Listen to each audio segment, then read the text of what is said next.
My wife's neat freak obsession is pushing me over the edge, so I sabotage something she really cares about to show her how it feels, and now she's upset that I went out of my way to hurt her. Yes, I, 36 male. Know the title is bizarre and I can't believe I'm actually writing this. My wife, 34 female, is a neat freak, she always has been. She throws out the notes on my desk just assuming they're garbage. My belongings get rearranged to the point where it takes me hours to find them. It's something I've come to accept. I'm not happy about it, but we have a pretty happy marriage on the whole. I'm a volunteer EMT, and I keep my boots unlaced up against the wall next to my clothes hamper, so that I can throw them on along with my uniform if a call comes in during the middle of the night. Well, my wife is taken to tying the boot laces when she sees them untied. Not only does she tie them, but she tightens them and double knots them to the point where I need to undo the knot, open up the boots, and let a little slack out to fit my feet into them. I ignored it the first 2 times, but the 3rd time she did it, I made it a point to bring up to her the next day. I very calmly said, "Hon, I appreciate that you want everything neat, but please do not touch my boots in the future.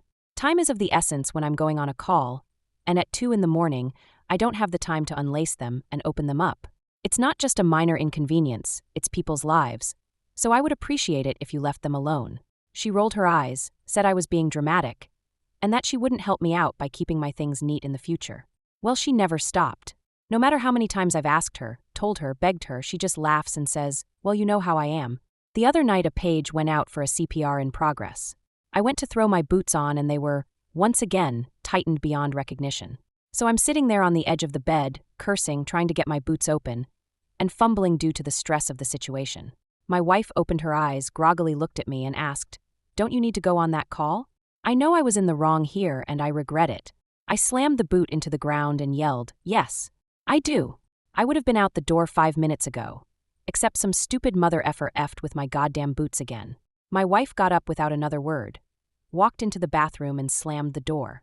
I got my boots open and went on the call.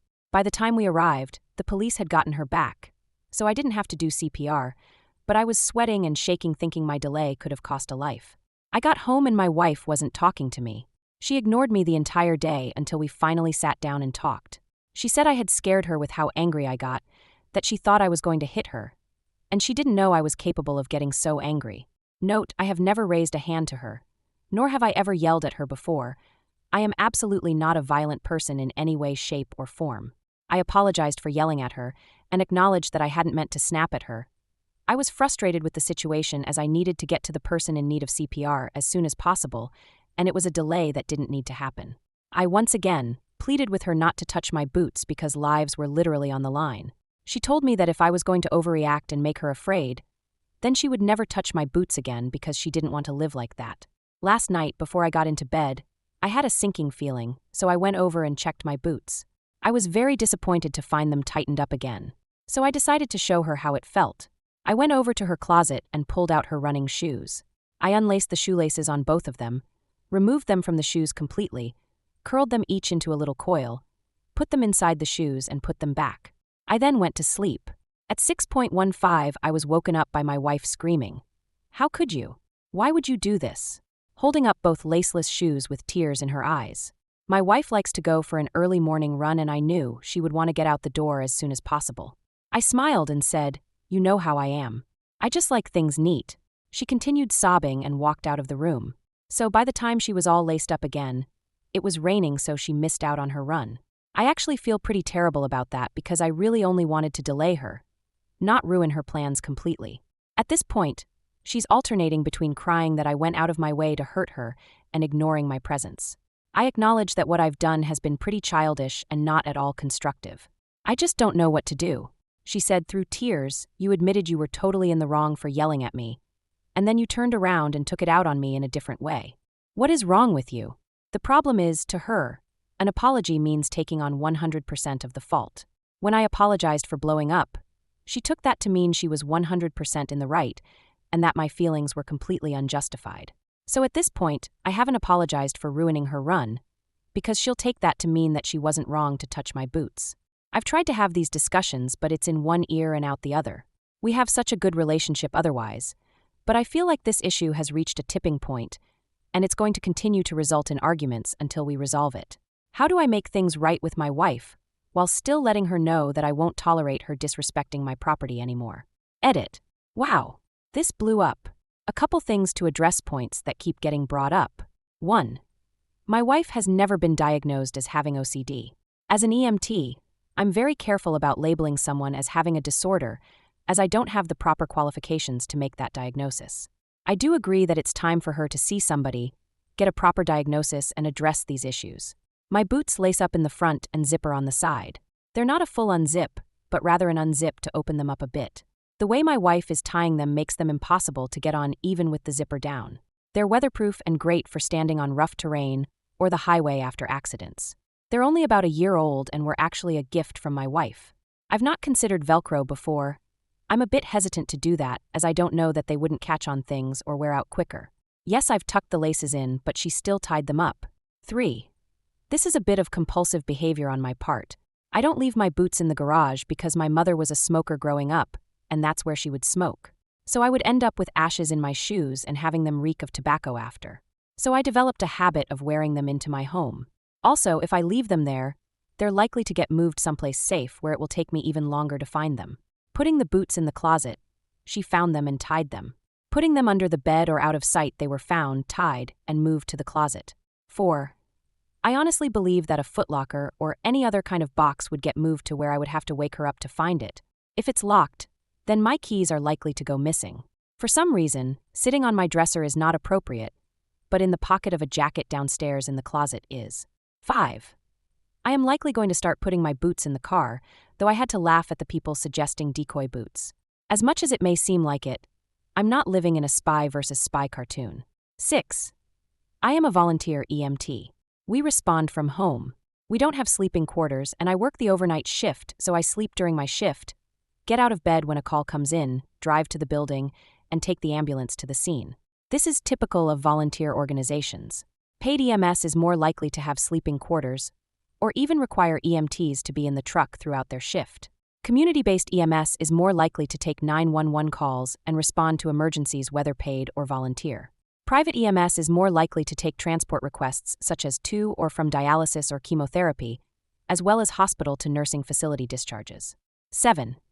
To those who have told me that I don't have the right to use the word life-saving, on my dress uniform I have pins for 3 defibrillator saves and 4 for CPR saves. I've crawled into a car wreck to open someone's airway and bag them until we could get them out. While transporting a patient, I recognized signs of internal injury and ordered we divert to a trauma center, where he was put directly into emergency surgery that saved his life. Did I do these things entirely by myself? No, of course not.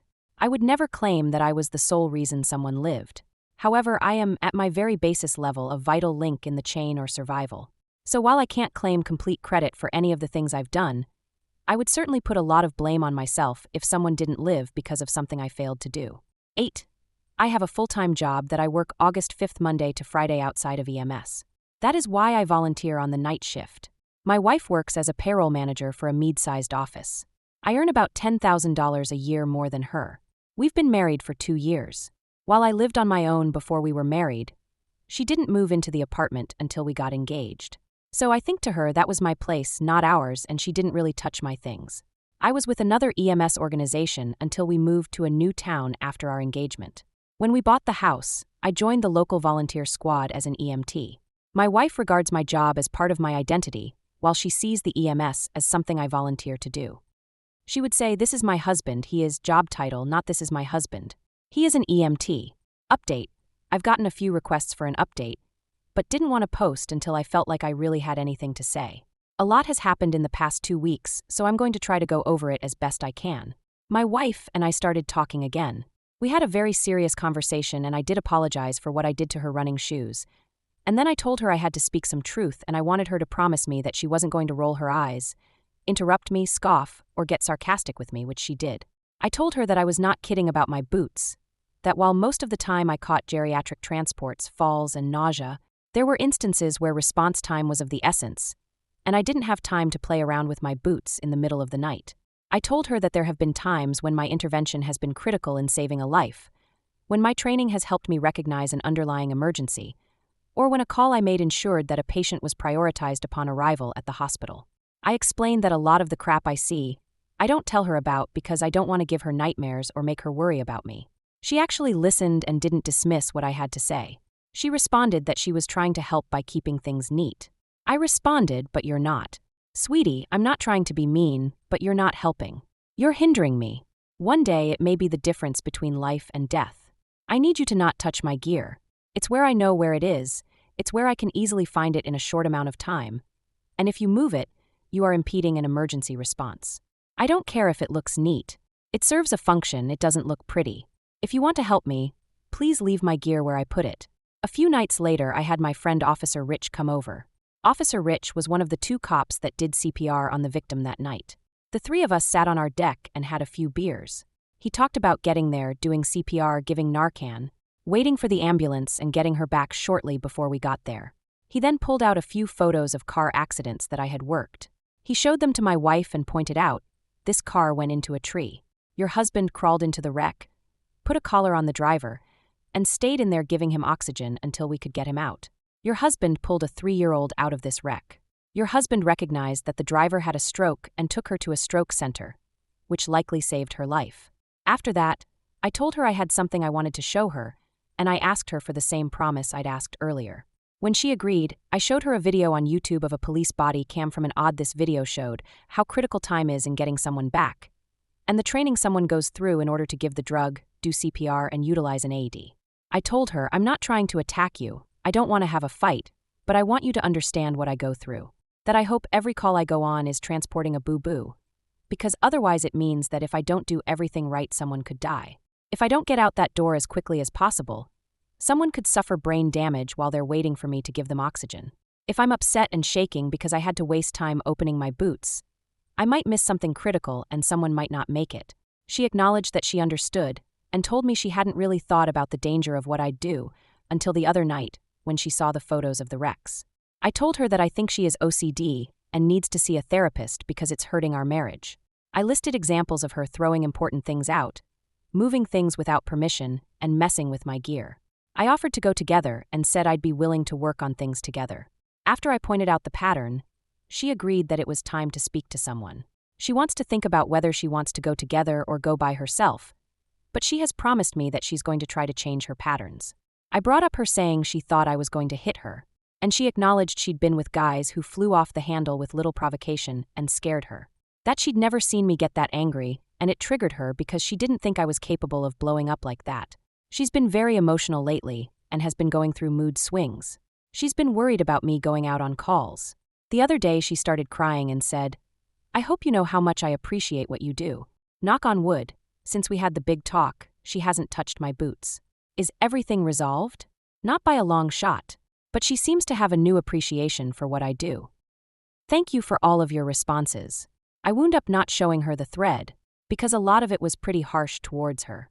I recognize I cherry-picked incidents that didn't put her in the best light, and there's a lot more to her in our marriage than that. She is the person I chose for the rest of my life, and I want us to work.